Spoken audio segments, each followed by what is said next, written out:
Coming up next on the Jeff Crilley Show, she battled eye cancer as a child, but it's allowed her to see the world in a whole new light. Her inspiring story is just ahead.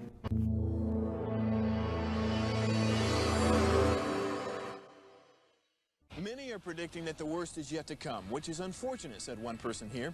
Until now, they've enjoyed the reputation of being the nation's icebox. Watched a burglar in his home this morning by webcam. As a journalist of over 25 years, stories are what make my world turn. Reporting live from the Dallas newsroom tonight, Jeff Crilley, Fox 4 News. But in 2008, I took the jump from my familiar life and started a PR firm from my home. We're talking about anyone with a camcorder like the one I'm using becomes a television network. We started slowly growing the company, and we now have over 100 clients, and we've branched into the world of live digital broadcasting. I now own 8 different TV studios and have a huge team, and the stories that I now get to share are sometimes the most important of my life.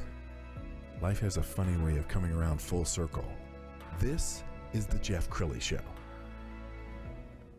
So let's face it, we all have stuff happen to us, and sometimes when bad stuff happens to you, you let it get to you and you say, woe is me. And other people say, how can I use this experience to help others? A person who knows something about that, Leah Hunt. She is the founder of Leah's Kids. Thanks for coming on the show. Hi, Jeff. Thank you so much for having me. I'm just so honored to be here. Well, she has such an inspiring story, and it's a story of hope and faith.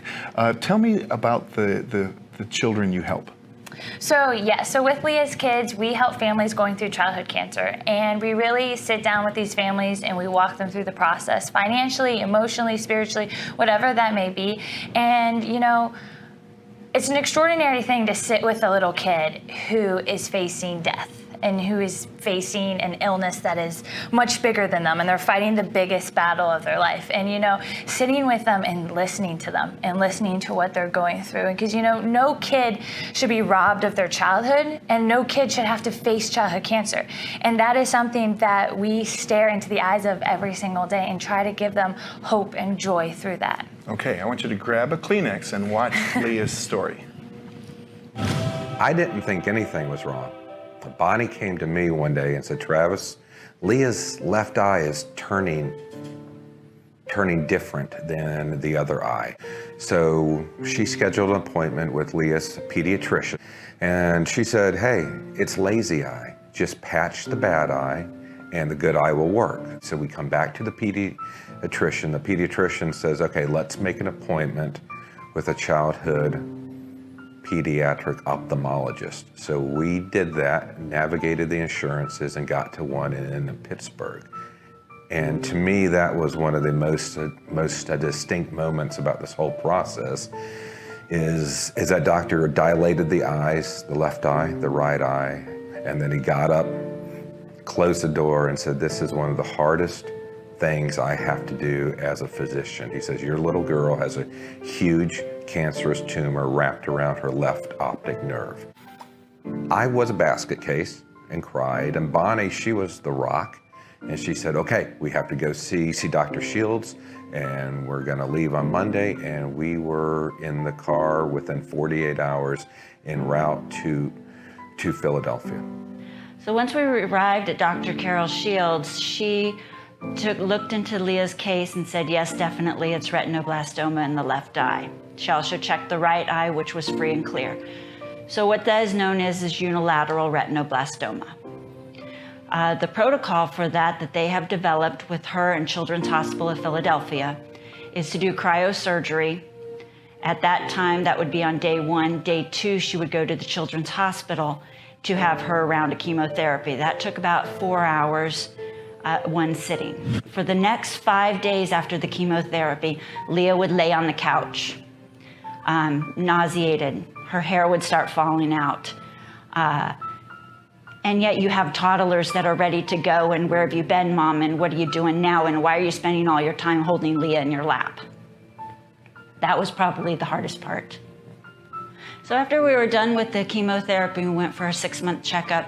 Her cancer had returned in the same eye. About 6 months into it, she started losing her vision. And to the point where she had no peripheral vision, she had no center vision, and then everything went black. I'm most afraid of my cancer coming back. I'm afraid of that because there's so many other people that you see dying of cancer every day, and I know I'm really lucky that I lived, so sometimes I don't really understand why I didn't die. Wow, I got goosebumps. Tell me, we've got some pictures of some of these beautiful children that you've helped over the last few years. You started the nonprofit in what year? 2017, when I was actually a senior in high school. Now you need to explain the pictures here, because we're seeing crowns and... Yes. So the whole theme behind the Leah's Kids Foundation is royalty. You know, it kind of is delivering that message that we bear our cross to receive our crown in eternal glory. And that, yes, we're suffering here on earth, but these kids are going to be rewarded tenfold when they get to heaven. And so each kid's party and donation ceremony is called a Crown a Kid event. And so each one gets to feel royal. They all receive a crown. You know, the girls are very fun and bedazzled. The boys, they're a little more manly. You know, we like to treat them like kings. And so they receive a crown. And then the picture that you actually saw with all the princesses, that is a donation ceremony we did to twin sisters who both are fighting retinoblastoma, actually, the same cancer that I fought, and they wanted to be a princess for a day. So at the Crown a Kid event, which is the party and the donation, they got to have a tea party with the princesses, a princess pony rides, and really just have that dream come to life. And you created a character, you call her Princess Marigold. Is yes, that right? yes. Tell us about Princess Marigold. So Princess Marigold is a character that I created, and she herself is a cancer survivor. She's the first ever princess that fought childhood cancer, survived, and now her mission is to bring joy-filled smiles to families and children going through childhood cancer. And so I created Princess Marigold to defeat the lie that you are bad because you got cancer. And she stands strong to show that even royals get cancer. You know, because some kids, they have that thoughts and those feelings that, you know, God is mad at them, or they sinned, or they did something wrong, and that's why they have cancer. But then I present to them Princess Marigold, and I go, Princess Marigold, she is a princess. She is from a royal family. You know, she also fought cancer. She survived, and now she is here to be with you. And so she does hospital visits, home visits, over Zoom calls, and really just is that princess and that character of hope that the child can grasp onto. Okay, you have seen dozens and dozens of faces since 2017 when you started your nonprofit. Yes. Is there one face that stands out in your mind? Wow. You know, all of my kiddos, they mean so much to me. They're so important to me. The one that has always stuck close to me is the first child we ever crowned. His name is Ian. Ian was going through brain cancer, and he also had autism, and he was with a single mom. And so Ian has always meant so much to me because that was the first time I ever was able to sit and meet a kid and a family and be like, I want to help you. And I was just this high school student, really new to the nonprofit world, really new to sharing my story. And I heard his story, and I was like, I want to do everything I can. And that's the same day, that's kind of when Leah's Kids came to light, and the world got to meet Leah's Kids. Wow, and the world is a brighter place because of it. You have a booklet there. What is it? Yeah, so this is called My Battle Plan Journal. And so this is a 9-week interactive journal that follows a child through their childhood cancer journey. And so we open it up, and it's an interactive journal. So these kids can, you know, point to where's the pain on your body. Mom and dad can fill out, what did you do today? You know, all those things, the art of the day. And each day has a different motivational quote or scripture. And something that I love about the My Battle Plan Journal is that we actually have a child that we've helped, and he has a trach tube. So that means he does not speak. And so his mom talks to him through American Sign Language and through the My Battle Plan Journal.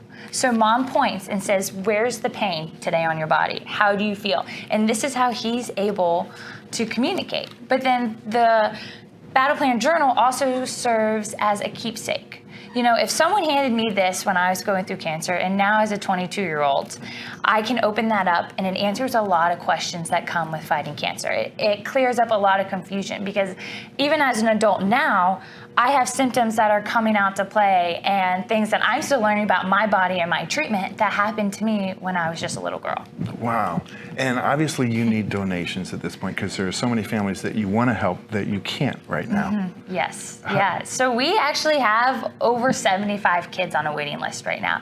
And, you know, those conversations when moms call you in tears are so difficult when I have to say, hey, I have 60 kids in front of you and I'm still trying to get funding for the first 2, you know? Wow. And because there's such a high need. Childhood cancer is not rare. It is not. There are hundreds of kids in our backyard that have cancer that we have no idea about. We have mom and dads who are, you know, selling everything they own, taking out loans everywhere just to pay for treatment. We have a little girl who's on a new chemo, and it's a clinical trial with it, and it's 10 grand a month, and that's just her chemo. If someone is moved by your story, and I can't imagine somebody who wouldn't be moved by your story, how do they get involved? Your camera is there on the right. Yes, so you can visit the Leah's Kids Foundation online, so it's leahskids.org, and you can go and make a direct donation. You can also sponsor a battle plan journal, and with these journals, with your sponsorship, we'll send them out to hospitals for these kiddos to have, and really, you know, just spreading awareness about childhood cancer. You know, we have so many different platforms. If you know someone who needs a journal, who wants to meet Marigold, if you have a family, if you want to sponsor a party, that is one of our biggest ways where your business or your family can sponsor a Crown a Kid party and meet these kids and really get to be hands-on with these children. Leah, thank you so much. God bless you and your ministry, and thanks for making the world a better place. Thank you so much, Jeff, and thank you all for tuning in. You bet. Leah Hunt. That's it for now. We'll see you next time.